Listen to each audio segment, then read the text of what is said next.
ચાલો વિદ્યાર્થી મિત્રો, આપણે હવે ત્રિકોણમિતિના અગત્યના ગુણિત ઉપગુણિતના સૂત્રોનો બીજી રીતે ઉપયોગ સમજવાનો છે. થોડુંક રિવિઝન કરી અને એના દાખલાઓ જોઈ લેશું.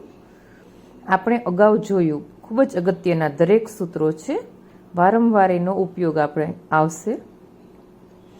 sin 2x is equal two 2 sin x cos x. અહીં 2x હોય તો x એના કરતાં અડધું થઈ જાય છે, તો x હોય તો x/2 વાળા સૂત્રોનો હવેથી આપણે ઉપયોગ કરીને પણ કામ કરી શકીએ. એટલે કે sin x is equal two 2 sin x/2 cos x/2. અને જો 2ની જગ્યાએ 4 હોય તો 4ના અડધા એટલે કે 2 કરીને લખવાનું. તો sin 4x is equal two 2 sin 2x અને cos 2x. દરેક સૂત્રો લખી અને આપણે એના ગુણકમાં આવતી કિંમતો લખશું. ગુણક એટલે 2x, x, 4x એવી રીતે. cos 2x is equal two cos square x minus sin square x અને એના આધારે cos x is equal two cos square x/2 minus sin square x/2. અહીં માત્ર ખૂણાનું માપ અડધું કર્યું છે આપણે. 2xની જગ્યાએ x હોય તો xની જગ્યાએ x/2 લખ્યા. હવે એવી જ રીતે cos 2xનું કોસના સ્વરૂપનું સૂત્ર કહેવાય. આ કોસ અને સાઇનના સ્વરૂપનું. તો cos 2x is equal two 2 cos square x minus 1.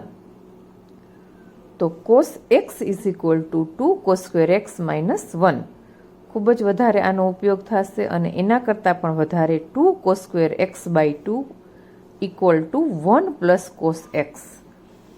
એવી જ રીતે સાઇનના સ્વરૂપનું cos 2xનું સૂત્ર એટલે કે cos 2x is equal to 1 minus 2 sin square x હોય તો cos x is equal to 1 minus 2 sin square x/2. અહીં 2xની જગ્યાએ x અને xની જગ્યાએ x/2 લખીએ છીએ અને આને આધારે 2 sin square x/2 is equal to 1 minus cos x. આ બે સૂત્રો પણ ખાસ અગત્યના છે. બધાય બોક્સમાં લખેલા સૂત્રો 5-5 વખત લખીને યાદ કરવાના છે. ત્યારબાદ આવા જ બધાય ટેનના સ્વરૂપના. તો sin 2xનું ટેનના સ્વરૂપનું સૂત્ર sin 2x is equal two 2 tan x upon 1 plus tan square x. માટે sin x is equal two 2 tan x/2 plus upon 1 plus tan square x/2. ખૂણાઓના માપ અહીં જે છે એના કરતાં અડધા કરેલા છે. 2xની જગ્યાએ x અને xની જગ્યાએ x/2 લખીને. તો cos 2x is equal to 1 minus tan square x upon 1 plus tan square x. 2xની જગ્યાએ x લખીએ છીએ અને xની જગ્યાએ x/2. માટે cos x is equal to 1 minus tan square x/2 upon 1 plus tan square x/2. tan 2xનું ટેનના સ્વરૂપનું, આ સાઇનનું ten સ્વરૂપનું કહેવાય, કોસનું ટેનના સ્વરૂપનું કહેવાય અને ટેનનું ટેનના સ્વરૂપનું કહેવાશે. તો tan 2x is equal to 1 minus 2 tan x upon 1 minus tan square x. એના ઉપરથી ખૂણાનું માપ અડધું લઈએ તો tan x is equal two 2 tan x/2 upon 1 minus tan square x/2. આ સૂત્રોને ધ્યાનમાં રાખીને ત્રીજા સ્વાધ્યાયના આપણે 8, 9 અને 10 નંબરના દાખલાઓ કરીએ છીએ. જે મોટા દાખલાઓ છે, 3, 4 અથવા તો 5 માર્કમાં પણ પૂછાઈ શકે. જે કિંમતો શોધવાનું કીધું હોય એ રીતે એટલા માર્કમાં પૂછાઈ શકે.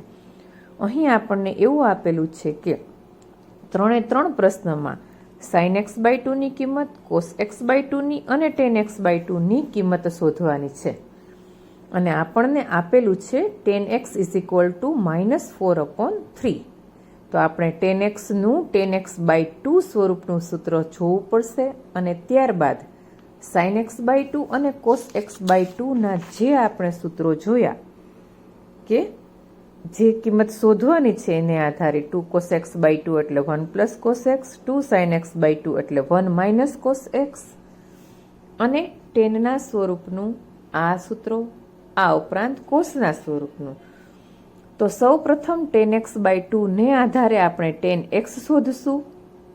આપણને જે કિંમત આપેલી છે tan xની, tan x ઉપરથી tan x/2 મળશે, tan x/2 ઉપરથી cos x મળશે અને cos xની કિંમત આપણે અહીં મૂકીએ એટલે cos સ્ક્વેર x/2 ઉપરથી cos x/2 અને આ સૂત્રમાં કિંમત મૂકશું એટલે સાઇન એક્સ બાય 2.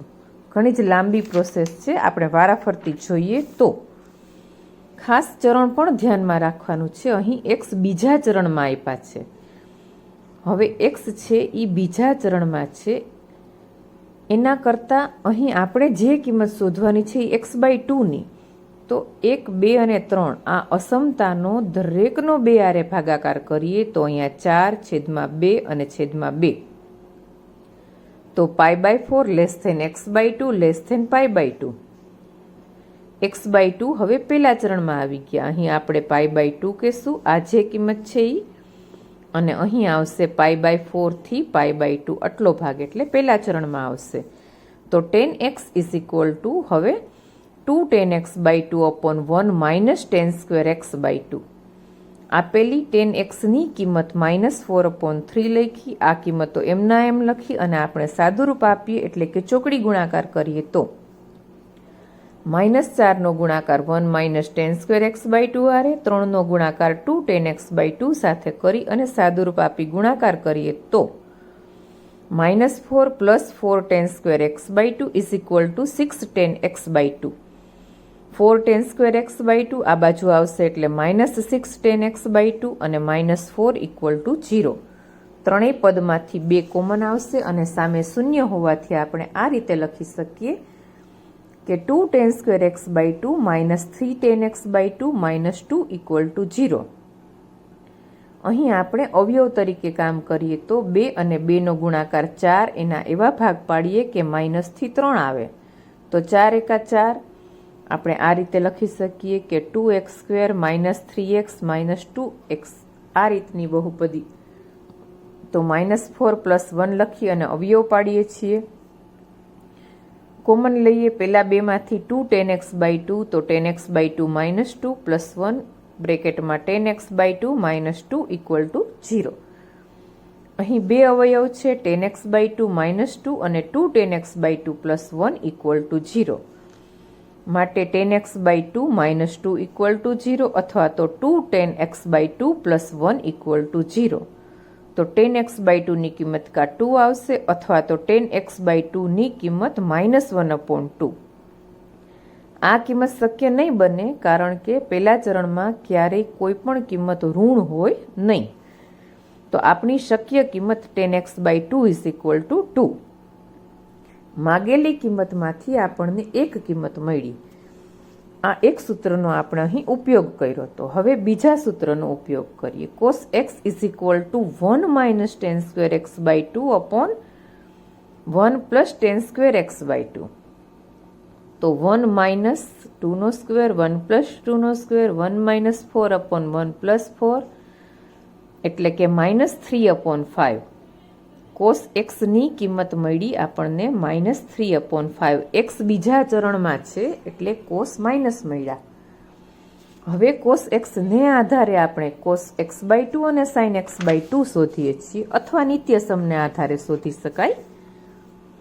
તો 2 sin² x/2 = 1 minus cos x. આ સૂત્રનો આપણે ઉપયોગ કર્યો. અહીં કિંમત મૂકીએ તો --+, સાદુરૂપ આપીએ તો 1 + 3/5, એટલે કે લસા લેતા 5 અને 3 8/5. 2 નીચે આવશે એટલે 10 અને છેદ ઉડે એટલે 4/5. આ કિંમત મળી sin² x/2 ની. પણ sin x/2 બેયનું વર્ગમૂળ લેતા 2/5 ધન કિંમત, કારણ કે પહેલા ચરણમાં છે એટલા માટે. કોઈ પણ કિંમત શોધીએ ત્યારે છેદમાં અસમય સંખ્યા ન હોય તો સમય સંખ્યા કરવા માટે √5 વડે કરણી કરીએ. √5 વડે ગુણાકાર અને ભાગાકાર કરીએ તો sin x/2 ની કિંમત 2√5/5 મળે છે. આ માગેલી કિંમત.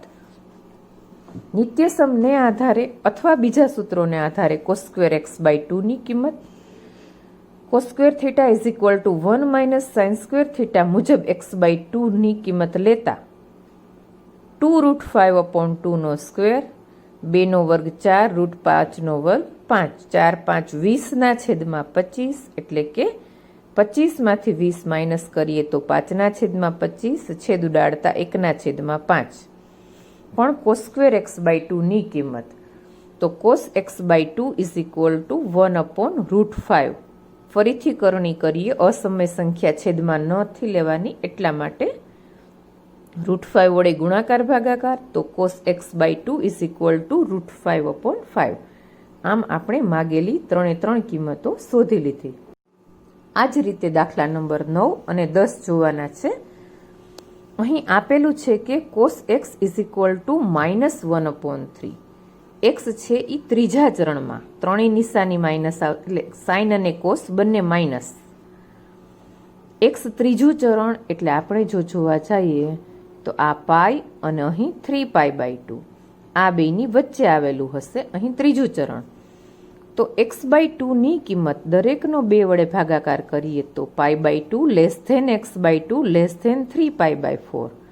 અહીં π/2 આવશે અને અહીં 3π/4 આવશે. આ બેની વચ્ચે એટલે બીજું ચરણ કહેવાય. તો x/2 બીજા ચરણમાં છે.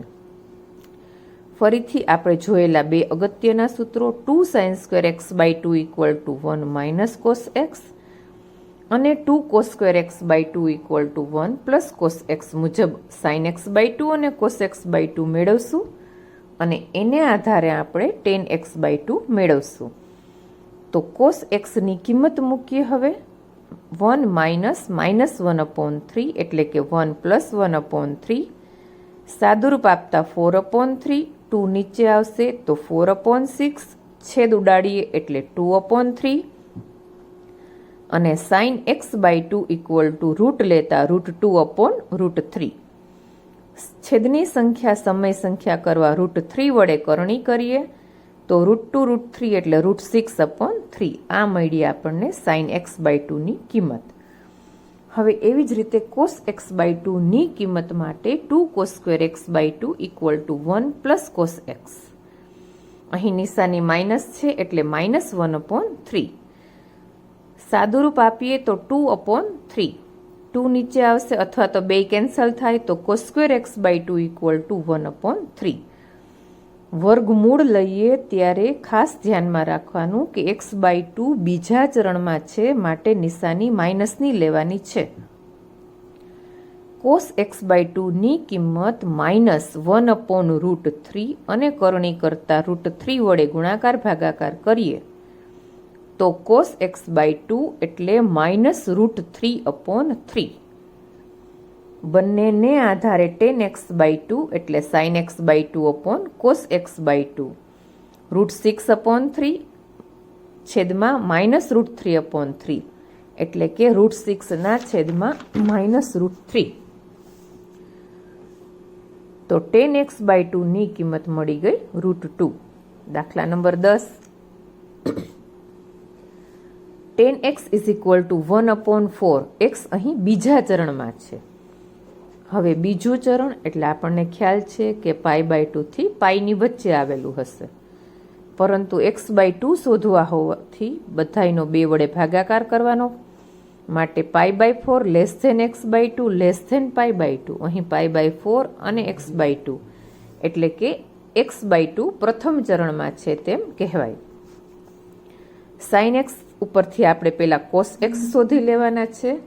એટલે અહીં જોઈએ તો cos² x/2 is equal to 1 - sin². 1 - 1/4² એટલે કે 1/16. 16માંથી 1 બાદ કરીએ એટલે 15/16. માટે વર્ગમૂળ લેતા અહીં ઋણ કિંમત મળશે કારણ કે x બીજા ચરણમાં છે. તો cos x is equal two -√15/4. ફરીથી બે અગત્યના સૂત્રો 2 sin² x/2 equal to 1 - cos x અને 2 cos² x/2 equal to 1 + cos x ને આધારે sin x/2 અને cos x/2 આપણે શોધશું. જોઈએ તો cos x ની કિંમત મૂકીએ 1 - -√15/4. માઇનસ માઇનસ પ્લસ 4 લસા લઈએ તો 4 + √15/4. 2 છેદમાં જાય એટલે 8. આપણે પૂર્ણ વર્ગ બહુપદી બનાવવા આ પદ યાદ રાખવું પડશે કે 2 વડે ગુણાકાર ભાગાકાર કરીએ છીએ. તો છેદમાં 16 અને અંશમાં 8 + 2√15. 8ના ભાગ પાડીએ કે 5 અને 3નો સરવાળો. તો આ √5 અને √3નો વર્ગ કહેવાય. પૂર્ણ વર્ગ બહુપદી તરીકે લખવા માટે આ સ્ટેપ આપણે ધ્યાનમાં રાખશું કે sin²x/2 is equal to √5 plus √3 આખાનો સ્ક્વેર છેદમાં 16 એટલે 4નો વર્ગ. x/2ની કિંમત ધન એટલે કે પ્રથમ ચરણમાં હોવાથી sin x/2 અને cos x/2 બંને ધન જ મળશે. તો sin x/2 is equal to √5 plus √3/4. આ જ રીતે cos x/2 માં દરેક સ્ટેપ એવી જ રીતે પણ વચલી નિશાની માઇનસ લખીએ તો છેલ્લે cos²x/2 is equal to √5 minus √3 whole raise to square અને 4નો સ્ક્વેર. વર્ગમૂળ લેતા ધન કિંમત કે cos x/2 is equal to √5 minus √3/4, કારણ કે x/2 ધન કિંમત છે એટલા માટે. હવે tan x/2 is equal two sin x/2 plus cos x/2. બેયની કિંમત મૂકીએ તો કોમન લસા કેન્સલ થાય એટલે છેલ્લે આપણને જવાબ મળશે √5 પ્લસ √3/5 માઇનસ √3. કરણી કરી અને છેદમાં સમય સંખ્યા લખીએ તો છેદની સંખ્યાથી વિરુદ્ધ નિશાની હારે કરણી કરવાની, એટલે કે √5 પ્લસ √3 વડે ગુણાકાર ભાગાકાર લેતા અંશમાં √5 પ્લસ √3નો સ્ક્વેર અને છેદમાં a² માઇનસ b² મુજબ 5 પ્લસ 2 √15 પ્લસ 3/5 માઇનસ 3, એટલે કે 8 પ્લસ 2 √5/2. અંશમાંથી 2 કોમન લઈએ તો 4 પ્લસ √5. આ મળી આપણને tan x/2ની કિંમતો. આ દાખલાઓ ખાસ બધા ફેરબુકમાં ગણી લેજો.